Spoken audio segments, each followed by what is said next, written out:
السلام عليكم ورحمة الله وبركاته.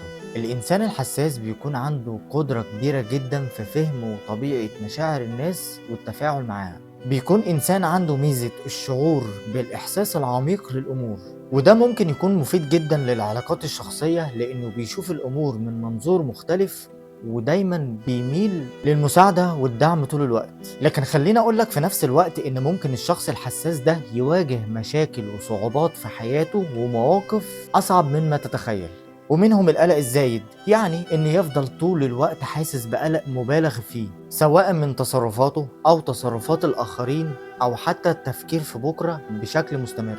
وده بيخليه دايما في حالة تأهب ودايما حاسس بالضغط النفسي والعصبي طول الوقت. ومن الأمور اللي ممكن يعاني منها الشخص الحساس إنك دايما تنتقده، بمعنى إنه لو اتعرض لانتقاد شديد أو حتى ملاحظة في أي حاجة تخص حياته بيتعرض لألم شديد جدا. خليني أقولك إن ممكن الإحساس ده يفضل معاه لفترات طويلة لدرجة إن هو ممكن يشك في نفسه وفي قدراته وأي حاجة هو بيعملها أو أي حاجة هو بيشوفها.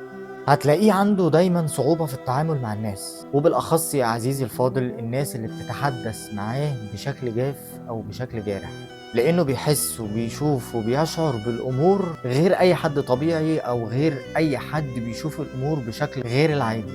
وهتلاقي عنده الشعور بالعزلة أحيانا بسبب الحساسية المفرطة، بيحس إن هو مش قادر يتعامل مع بقية البشر اللي حواليه أو حتى مش مفهوم بسبب شعوره الدائم إن هو في صعوبة متكررة وفي حالة معاناة دايما في التعامل مع الناس. فخليني أقولك إن أنت لو في حياتك شخصية ممكن نوعا ما تكون حساسة، فأنت عندك حل واحد بس ملوش تاني، هو إنك تكون صبور عليه.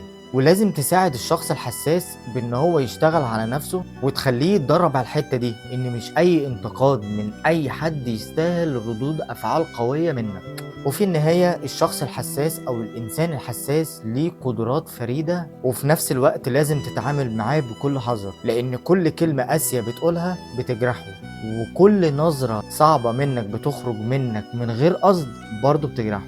ولهذا السبب بقولك يا صديقي حاول تكون لطيف معاهم، لأن هو الوحيد اللي هتلاقيه خير صديق وخير شريك حياة. دمتم في رعاية الله وأمنه. سلام. لو انت متابعني ومتابع المحتوى اللي انا بقدمه، يا ريت تقولي رأيك في التعليقات تحت وتتفاعل معايا. ولو عندك موضوع انت شايف ان هو من وجهة نظرك مهم، يا ريت تبعتلي على الخاص، وان شاء الله هتكلم في كل المواضيع اللي انتوا عايزيني اتكلم فيها. ولو متابعني على اليوتيوب ما تنساش السبسكرايب وتفعيل زر الجرس عشان يوصلك كل جديد، واتمنى برضو ان انت تشرفني بتعليق. السلام عليكم.